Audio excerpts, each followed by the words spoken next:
ವೀಕ್ಷಕರಿಗೂ ಮತ್ತೊಂದು ವ್ಲಾಗಿಗೆ ವೆಲ್ಕಮ್ ಅಂತ ಹೇಳಕ್ ಇಷ್ಟಪಡ್ತೀನಿ.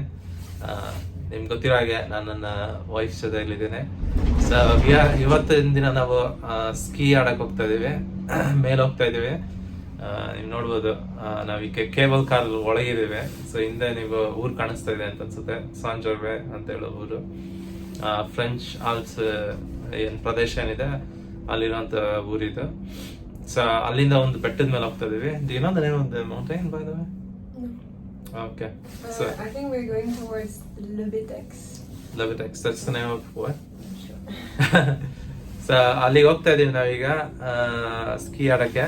ಸೊ ನೆನೆ ದಿನ ನಾವು ಇವತ್ತಿನ ದಿನ ನಾವು ಆಲ್ಪೈನ್ ಸ್ಕೀಯಿಂಗ್. ಸೊ ಸ್ಕೀಯಿಂಗ್ ಅಲ್ಲಿ 2 ವಿಧಗಳಿದಾವೆ. ಒಂದು ಆಲ್ಪೈನ್ ಸ್ಕೀಯಿಂಗ್, ಇನ್ನೊಂದು ಬಂದು Nordic skiing. So Nordic skiing ಬಂದು ಈ ಏನು ಸ್ಕ್ಯಾಂಡಿನೇವಿಯಾ ಏನಿದೆ ಅದ್ರಲ್ಲಿ ನಾರ್ವೆ ಮತ್ತೆ ಸ್ವೀಡನ್ ಮತ್ತೆ ನಾರ್ಡಿಕ್. ಸೊ ಹಾಗಾಗಿ ಫಿನ್ಲೆಂಡ್ ಸೇರುತ್ತೆ. ಸೊ ಫಿನ್ಲೆಂಡ್, ಸ್ವೀಡನ್ ಮತ್ತೆ ನಾರ್ವೆ ಆ ಒಂದು ಪ್ರದೇಶದಲ್ಲಿ ಏನು ಸ್ಕೀ ಅವರ ಒಂದೇನು ಶೈಲಿ ಇತ್ತು ಅದನ್ನ ನಾರ್ಡಿಕ್ ಸ್ಕೀಯಿಂಗ್ ಅಂತ ಕರಿತೀವಿ ಇವತ್ತಿನ ದಿನ. ಸೊ ಆಲ್ಪೈನ್ ಸ್ಕೀಯಿಂಗ್ ಬಂದು ಏನು ಆಲ್ಪ್ಸ್ ರೀಜನ್ ಏನಿದೆ, ಇಟಲಿ, ಸ್ವಿಟ್ಜರ್ಲ್ಯಾಂಡ್, ಫ್ರಾನ್ಸ್ ಈ ರೀಜನ್ ಶೈಲಿ ಅದು. ಸೊ ನೆನ್ನೆ ದಿನ ಅದಾಡಿದ್ವಿ, ಇವತ್ತಿನ ದಿನ ನಾವು ಆಲ್ಪೈನ್ ಸ್ಕೀಯಿಂಗ್. ಸೊ ಏನು ವ್ಯತ್ಯಾಸ ಅಂತಂದ್ರೆ, ಈ ಆಲ್ಪೈನ್ ಸ್ಕೀಯಿಂಗ್ ಅಲ್ಲಿ ಬಂದು ನಿಮ್ಮ ಪಾದ ಪೂರ್ತಿ ಮುಂದಿನ ಭಾಗ ಕೂಡ ಮತ್ತೆ ಹಿಂದಿನ ಭಾಗ ಎರಡನ್ನೂ ಈ ಏನ್ ಸ್ಕೀ ಇರುತ್ತೆ ಅದಕ್ಕೆ ಅಂಟ್ಕೊಂಡಿರುತ್ತೆ.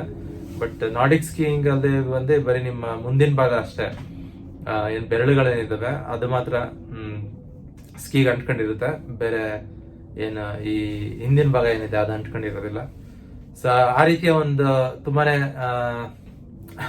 ಮೊದಲನೇ ಬಾರಿ ಆಡಿದ್ ನಾನು. ಸೊ ಹಾಗಾಗಿ ಒಂದು ರೀತಿ ಚೆನ್ನಾಗಿತ್ತು, ತುಂಬಾನೇ ಬಿದ್ದಿದೆ. ಸೊ ಇನ್ನೇನು ನಾವು ತಲುಪ್ತಾ ಇದೀವಿ ಮೇಲೆ.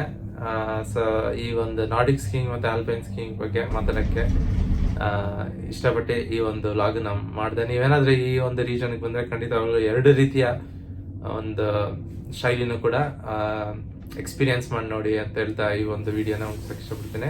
ಇನ್ನೊಂದು ಮಾತು, ಆಲ್ಪೈನ್ ಸ್ಕೀಯಿಂಗ್ಗೆ ತುಂಬಾನೇ ಪ್ರೈಸ್ ಕಂಪೇರ್ಡ್ ಟು ಏನು ನಾರ್ಡಿಕ್ ಏನಿದೆ. ನಾರ್ಡಿಕ್ ತುಂಬಾನೇ ಕಮ್ಮಿ ಕಾಸು ಬೀಳ್ತು ಅದನ್ನ ಆಡೋದಕ್ಕೆ. ಸೊ ನೀವೇನಾದ್ರೂ ಕಾಸು ಬಜೆಟ್ ಏನಾದ್ರೂ ಕಮ್ಮಿ ಇದ್ರೆ ನಾರ್ಡಿಕ್ ಟ್ರೈ ಮಾಡಿ ಅಂತ ಹೇಳ್ತಾ ಇಲ್ಲಿಗೆ ಮುಗಿಸಕ್ಕೆ ಇಷ್ಟಪಡ್ತೀನಿ. ಧನ್ಯವಾದಗಳು.